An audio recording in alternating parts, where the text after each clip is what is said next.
में भी तो कुछ हो गया है।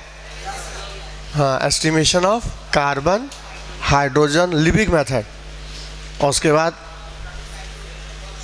बस कार्बन और हाइड्रोजन है ना। हाँ, अब बचा है नाइट्रोजन।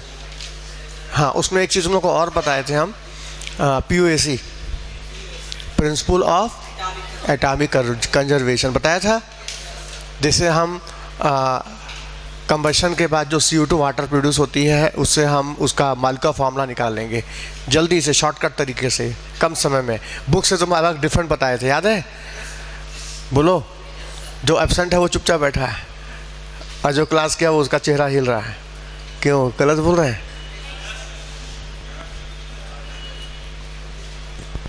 बोलो। हर लेक्चर इंपॉर्टेंट है, समझ लो। बुक से कुछ अलग मिलेगा, बुक में भी चीज़ मिलेगी, लेकिन वो लंबा रास्ता है और थोड़ा हम शॉर्टकट मारेंगे, और वो भी इसलिए क्योंकि कंपटीशन में ज़रूरत है। क्वेश्चंस लगाना, लग जाना ये कोई बड़ी बात नहीं है, कितने कम समय में लगाते हो, कितने ज़्यादा क्वेश्चन लगाते हो, ये मेन बात है।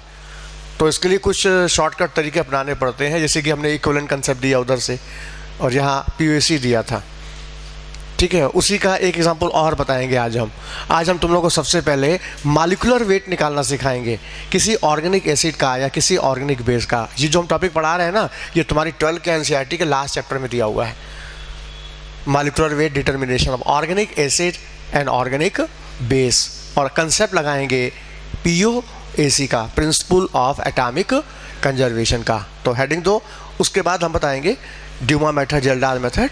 हाँ, नोट करो, molecular weight determination, weight determination of organic acid. किसी भी ऑर्गेनिक एसिड का मॉलिक्यूलर वेट निकालना है तो उसके लिए हम एक मेथड यूज़ करते हैं, उसका नाम है silver salt method, bye silver salt method, जो कि मोल कंसेप्ट पर आधारित है। मोल कंसेप्ट पर ये आधारित है, और यूज़ करेंगे हम कंसेप्ट POAC का, प्रिंसिपल ऑफ एटॉमिक कंजर्वेशन का, ठीक है। ये कंसेप्ट किसी ऑर्गेनिक एसिड का मॉलिक्यूलर वेट निकालना हो तो सिल्वर सॉल्ट मेथड, उस मेथड का नाम है सिल्वर सॉल्ट मेथड। अब ऑर्गेनिक एसिड तो बहुत सारे हैं ना, जैसे कि ये है एसिटिक एसिड, यहाँ CH3 है तो एसिटिक एसिड हो गया, यहाँ एथाइल है तो प्रोपेनिक एसिड हो गया, 3 कार्बन का एक्स्ट्रा है तो ब्यूटेनिक एसिड हो जाएगा। मतलब ये R कुछ भी हो सकता है, ये R कोई भी हो सकता है, R methyl, ethyl, phenyl, benzyl, cycloalkyl, कुछ भी हो सकता है। हमें नहीं पता ये R क्या है, हमको इसका मॉलिक्यूलर वेट निकालना है। हो सकता है ये एसिड मोनोबेसिक हो, 1 H% देता हो सकता है वो डाइबेसिक हो, 2 H% देता हो। जैसे ये देखो ऑक्जेलिक एसिड, इसका एक मॉलिक्यूल 2 H% देता है, this is the dibasic acid. जबकि ये क्या था, मोनो बेसिक एसिड। इसका एक मॉलिक्यूल 1 H% देगा, इसका एक मॉलिक्यूल 2 H% देगा, और ट्राई बेसिक एसिड जिसका एक मॉलिक्यूल 3 H% देगा। जैसे ये देखो,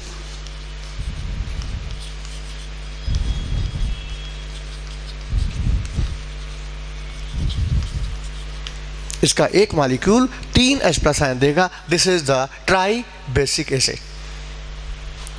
अब देखो, हम मोनोबेसिक एसिड में R बदलते जाएं, R methyl, ethyl, propyl, isopropyl, cyclohexyl, benzyl, phenyl, कुछ भी लगाते, मतलब R बदलते जाएंगे, इसका मॉलिक्यूलर वेट बोलो बदल जाएगा।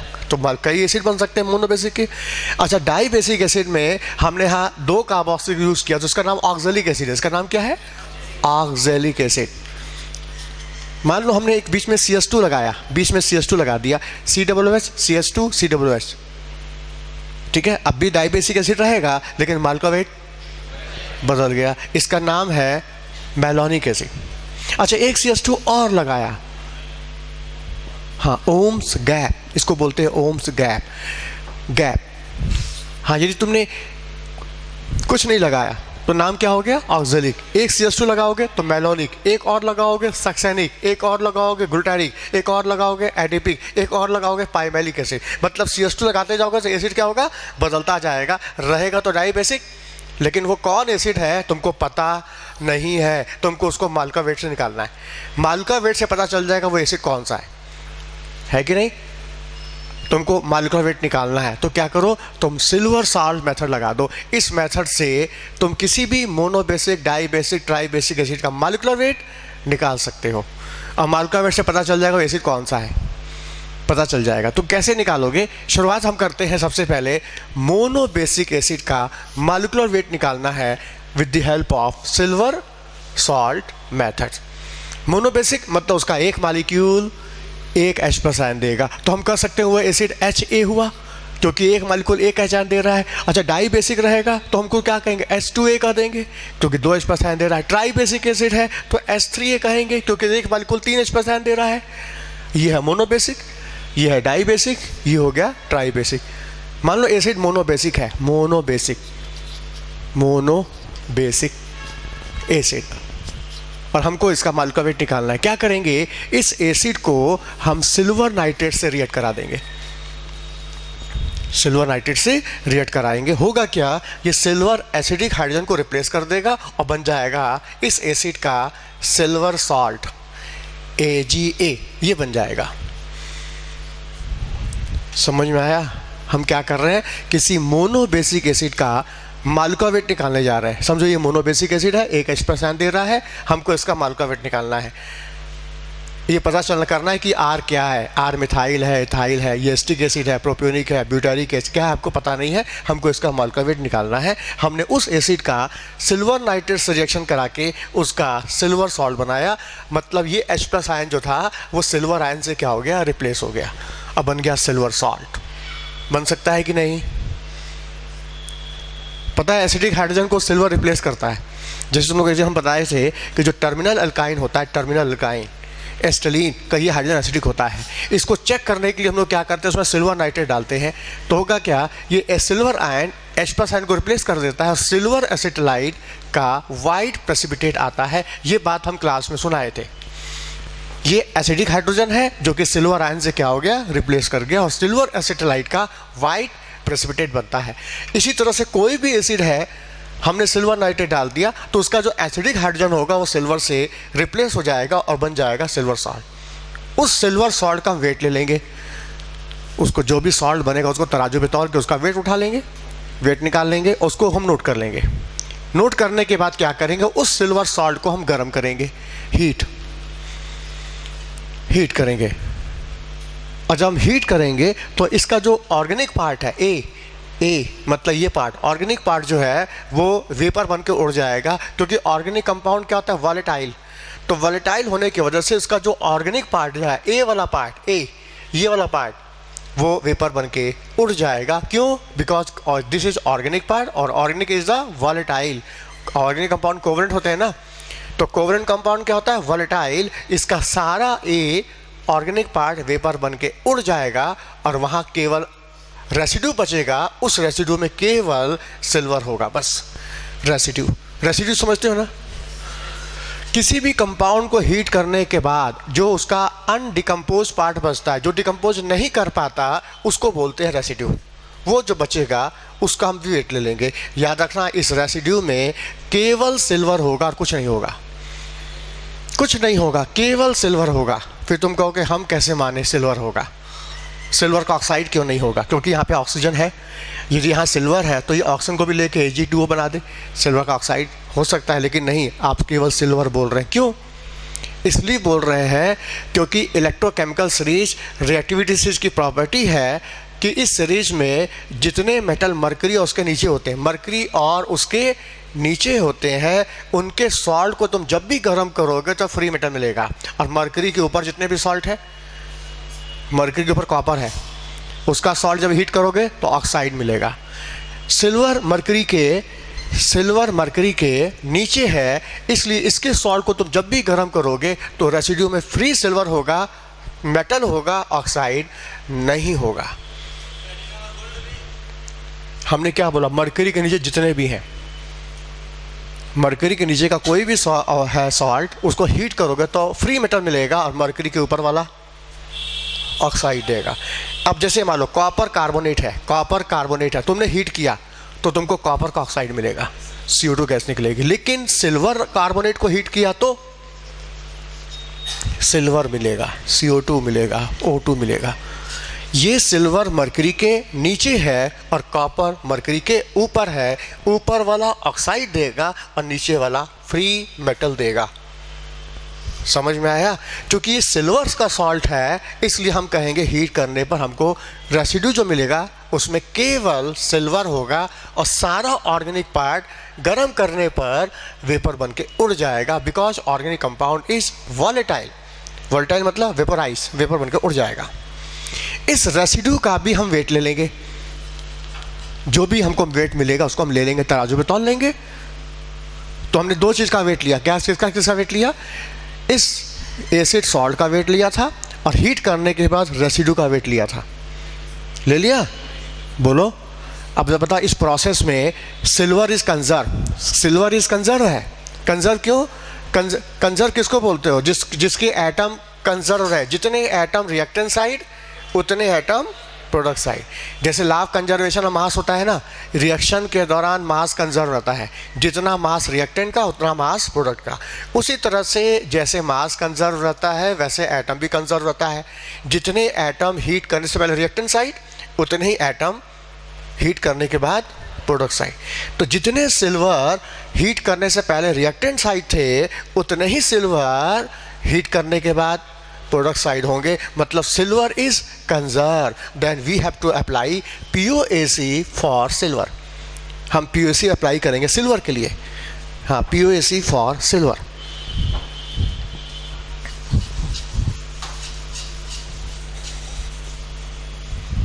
हाँ देखो सामने, POAC principal of atomic conservation for silver. Silver के लिए हम POAC लगाएंगे और सिल्वर को हम कंजर्व करेंगे। जितने सिल्वर हीट करने से पहले सॉल्ट के अंदर थे उतने ही सिल्वर हीट करने के बाद उस रेसिड्यू में होंगे, क्योंकि सिल्वर इज कंजर्व। क्योंकि सिल्वर मेटल है, मेटल जो होते हैं वो वोलेटाइल नहीं होते हैं, तो हीट करने पर ऑर्गेनिक पार्ट वेपराइज होगा, न कि सिल्वर। सिल्वर हैवी मेटल है, वो नीचे ही रहेगा, वो उड़ के बाहर नहीं जाएगा। इसलिए सिल्वर की संख्या रिएक्शन के दौरान क्या रहेगी? Conserve. Then we have to apply POAC for silver. हाँ, जितने सिल्वर सॉल्ट में उतने ही सिल्वर रेसिड्यू में। ठीक है। Moles of silver in Ag in salt is equal to moles of silver in residue। हाँ बताओ, इसमें कितने सिल्वर है? एक, क्योंकि मोनोबेसिक है तो इसलिए एक ही H+ का सिल्वर आया। तो यहाँ से एक सिल्वर है तो मेरा इक्वेशन क्या बनेगा? 1 × mole of salt AgA is equal to, अच्छा रेसिड्यू में एक ही एटम सिल्वर है, एलिमेंटल सिल्वर है, एटॉमिक सिल्वर है, फ्री सिल्वर है, तो वहाँ भी 1 × मोल्स ऑफ Ag। मेरा इक्वेशन बन गया। अब सीधे वैल्यू पुट कर दो, आंसर आ गया। हाँ देखो सामने, मोल क्या होता है बताओ? मोल वेट बाई फार्मूला वेट। जो भी तुमने वेट लिया था सॉल्ट का हीट करने से पहले, उस वेट को यहाँ रख दोगे, वेट ऑफ AgA। जो भी तुमने सॉल्ट का वेट लिया था हीट करने से पहले, उस वेट को यहाँ रख दोगे। हाँ, नीचे वेट बाई फार्मूला वेट मतलब molecular weight, molecular weight of AgA ये तुमको मिलेगा, ये तुमको निकालना है। Is equal to 1। हाँ, मोल्स ऑफ Ag क्या होगा? मोल होता है वेट बाई फार्मूला वेट। हाँ, रेसिड्यू का वेट तुमने लिया ही था, weight of Ag, wait of residue, silver residue upon silver का एटॉमिक वेट कितना होता है? 108। हाँ, इसमें ध्यान रखना, तुमको ये पता है, ये दोनों वेट पता है, तुमको ये वेट भी पता है, ये वेट भी पता है। तुमको मिलेगा क्या? इसको सॉल्व करने पर क्या मिलेगा? तुमने सॉल्ट का वेट पहले ही नोट कर लिया था, याद करो, हीट करने से पहले, और रेसिड्यू का भी वेट तुमने नोट किया था। तुमको ये पता है और इसको सॉल्व करोगे तो मिलेगा क्या? Molecular weight of salt AgA, तुमने इसका मॉलिक्यूलर वेट पा लिया। और जहाँ तुमने इसका मॉलिक्यूलर वेट पा गए, इसके मॉलिक्यूलर वेट में सिल्वर का एटॉमिक वेट 108 घटा दो और हाइड्रोजन का एटॉमिक वेट 1 जोड़ दो, तो इस एसिड का मॉलिक्यूलर वेट मिल गया। जहाँ तुमने सॉल्ट का मॉलिक्यूलर वेट पाया, इस मॉलिक्यूलर वेट में सिल्वर का एटॉमिक वेट 108 घटाओगे और हाइड्रोजन का एटॉमिक वेट 1 जोड़ दोगे, तो तुम्हें एसिड का मॉलिक्यूलर वेट मिल गया। और जहाँ मॉलिक्यूलर वेट मिल गया तो उस मॉलिक्यूलर वेट से तुम एसिड की पहचान भी कर लोगे कि वो एसिटिक एसिड है कि प्रोपियोनिक है कि ब्यूटारिक एसिड है। उस एसिड को पहचान लोगे, आंसर आ गया। बोलो, इसमें तुमने कंजर्व किसको किया? सिल्वर को। क्योंकि तुम सिल्वर का ही सॉल्ट बनाते हो, इसलिए इस टेस्ट का नाम ही रख दिया गया सिल्वर सॉल्ट मेथड। मतलब यहां सिल्वर नाइट्रेट यूज करना जरूरी है। फिर कहोगे सिल्वर ही क्यों यूज कर रहे हैं? क्योंकि सिल्वर के एलिमेंटल मेटल ही बचे। यदि मान लो ऑक्साइड बन जाता है तो उस ऑक्साइड भी कई तरह के ऑक्साइड होते हैं, तो ऐसे केस में जब ऑक्साइड बन जाएगा तो तुमको मॉलिक्यूलर वेट निकालने में दिक्कत हो जाएगी, क्योंकि तुमको सिल्वर का एटॉमिक वेट पता, उसके ऑक्साइड का मॉलिक्यूलर वेट पता नहीं है। इसलिए हमको ऐसा मेटल यूज करना है जो हीट करने पर फ्री मेटल दे, कोई ऑक्साइड ना बनाए, और वो है सिल्वर। अब तुम्हारे मन में आएगा प्लेटिनम भी तो यूज कर सकते थे। प्लेटिनम भी तो, हाँ, कारण है वो महंगा है, और सिल्वर तुम्हारा काम सस्ते में हो जाएगा, इसलिए सिल्वर सॉल्ट मेथड कहा गया इसको। हाँ बोलो, समझ में आया? अच्छा, ये कंसेप्ट कब लगाओगे? जब सॉल्ट तुम्हारा मोनो बेसिक एसिड है तब। मान लो, आगे बढ़े, हम आगे बढ़े, सामने देखो। मान लो ये सॉल्ट तुम्हारा डाई बेसिक एसिड होता तो, और तुमने सिल्वर नाइट्रेट डाल दिया तो उस केस में सॉल्ट जो बनेगा वो Ag2A होगा। देखो केस बदल गया। जहां तुमने डाई बेसिक एसिड यूज कर लिया, 2 H+ आयन है, समझो ये वाला हो गया, ये सब oxalic acid, malonic acid, succinic acid, glutaric acid, adipic acid, और 4 ऑप्शन दिया, तुमको एक पे टिक मारना है। वो कौन सा एसिड तुमको पता नहीं है, डाई बेसिक एसिड है, वो डाई बेसिक एसिड, लेकिन तुमको मॉलिक्यूलर वेट पता नहीं है। तुम क्या करोगे? उसमें सिल्वर नाइट्रेट डाल करके उसका सॉल्ट बनाओगे, उस सॉल्ट का वेट ले लोगे, उसका जो भी वेट आएगा उसको नोट कर लेना, यहाँ लिख देना। फिर उसके बाद उसको गर्म करना, तब तक गर्म करना जब तक उसका वेट घटना बंद ना हो जाए। एक समय आएगा वेट घटना बंद हो गया, मतलब सारा ऑर्गेनिक पार्ट वेपर बन के उड़ गया, और वहाँ जो रेसिड्यू बचेगा, अनडिकम्पोज पार्ट बचेगा, उसमें केवल सिल्वर होगा और कुछ नहीं होगा। अरे रहेगा तो सिल्वर ना, 2 कैसे रहेगा? वो जितने रहेंगे उतना रहेगा। सॉल्ट के अंदर जितना सिल्वर रहेगा उतना सिल्वर यहाँ भी रहेगा। सिल्वर इज कंजर्व, क्योंकि तुमने हीट किया है तो ऑर्गेनिक पार्ट वेपर बन के न उड़ेगा, सिल्वर थोड़ी उड़ जाएगा, वो तो मेटल है, मेटल थोड़ी वोलेटाइल होगा। तो जितने सिल्वर हीट करने से पहले इस सॉल्ट के अंदर होंगे, उतने ही सिल्वर एटम इस रेसिड्यू में होंगे, मतलब silver is conserve. Then you have to apply POC for silver. तो जितने सिल्वर रिएक्टेंट साइड उतने सिल्वर प्रोडक्ट साइड। सिल्वर की संख्या क्या है? कंजर्व। और जब संख्या कंजर्व तो मोल भी कंजर्व। क्यों? तो नंबर का रेशियो मोल का रेशियो होता है। तो जितने मोल सिल्वर सॉल्ट के अंदर होंगे उतने ही मोल सिल्वर रेसिड्यू के अंदर होंगे। हाँ बताओ कितने सिल्वर हैं? जोर से बोलो। तो यहाँ अब की बार 2 हो जाएगा, क्योंकि वहाँ 2 सिल्वर था।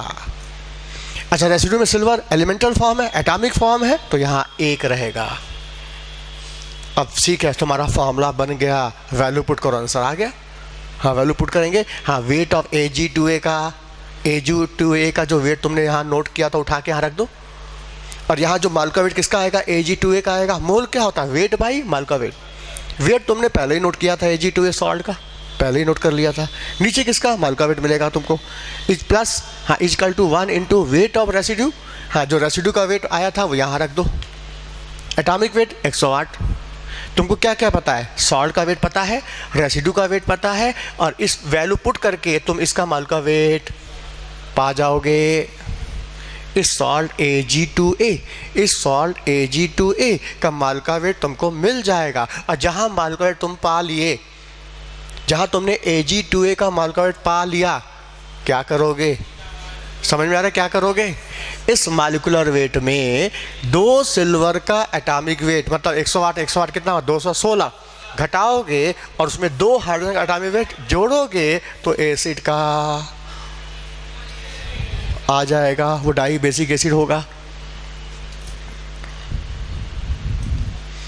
ये तुम्हारे एनसीईआरटी में है, ये मत सोचना कि हम बाहर का पढ़ा रहे हैं। एनसीईआरटी 12 के लाओ, हम दिखा दे कहाँ ये।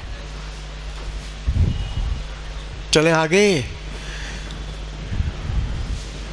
मान लो सॉल्ट तुम्हारा ट्राई बेसिक एसिड हुआ तो टार्ट्रिक एसिड, मतलब है ना, उस केस में तुम्हारा फॉर्मूला H3A हो जाएगा, तो यहाँ एसिड हो जाएगा H3A, मतलब ट्राई बेसिक एसिड हो गया, ट्राई बेसिक एसिड। उसका माल का वेट निकालना है, क्या करोगे? सिल्वर नाइट्रेट डाल के उसका सॉल्ट बनाओगे, और वो सॉल्ट अब की बार क्या बनेगा? Ag3A। उस सॉल्ट का वेट ले लो, तराजू पे तोलो, कितना सॉल्ट बना उसका वजन नोट कर लो और यहाँ लिख दो। फिर उस सॉल्ट को गर्म करो, तब तक गर्म करते रहो जब तक उसका वेट घटना बंद ना हो जाए। जब वेट घटना बंद हो गया, वेट कांस्टेंट हो गया, मतलब सारा ऑर्गेनिक पार्ट वेपर बन के उड़ गया, तुमको रेसिड्यू मिल गया। उस रेसिड्यू में केवल सिल्वर होगा और कुछ नहीं होगा। उस सिल्वर रेसिड्यू का तुमने वेट ले लिया आफ्टर हीटिंग, बिफोर हीटिंग भी लिए थे, आफ्टर हीटिंग भी ले लिया। लेने के बाद क्या करो? सिल्वर कंजर्व कर दो। क्यों? क्योंकि जितने सिल्वर हीट करने से पहले सॉल्ट में थे, उतने ही सिल्वर एटम हीट करने के बाद रेसिड्यू में होंगे। सिल्वर की संख्या क्या है? कंजर्व। और जब नंबर कंजर्व तो मोल भी कंजर्व, क्योंकि नंबर का रेशियो इज द मोल का रेशियो। तो जितने मोल सिल्वर सॉल्ट में होंगे, उतने ही मोल ऑफ सिल्वर रेसिड्यू में होंगे। हाँ बताओ, इसके सिल्वर कितने यहाँ पर? तो यहाँ अब की बार हो जाएगा 3 मोल्स ऑफ Ag3A। सॉल्ट किसका? Ag3A का। तो मोल पे क्या होगा? Ag3A, क्योंकि सिल्वर का जो संख्या है वो सॉल्ट की संख्या के 3 टाइम के बराबर होगा ना, क्योंकि एक मॉलिक्यूल में 3 सिल्वर है ना। तो सिल्वर की संख्या सॉल्ट की संख्या के 3 टाइम के बराबर हुई, तो सिल्वर का मोल सॉल्ट के मोल का 3 टाइम हुआ, तो 3 टाइम तो कर दिया। 3 into moles of Ag3A is equal to, हाँ बताओ, हाँ एलिमेंटल सिल्वर है, एटॉमिक सिल्वर है, एक सिल्वर है, 1 इंटू मोल्स ऑफ Ag। हाँ अब इसके बाद मेरा इक्वेशन बन गया, वैल्यू पुट करेंगे, आंसर आ जाएगा। हाँ 3 यहाँ रखाएगा, यहाँ क्या रखाएगा? 3। हाँ इसका मोल क्या होता है? Weight by molecular weight. हाँ रेसिड्यू का सिल्वर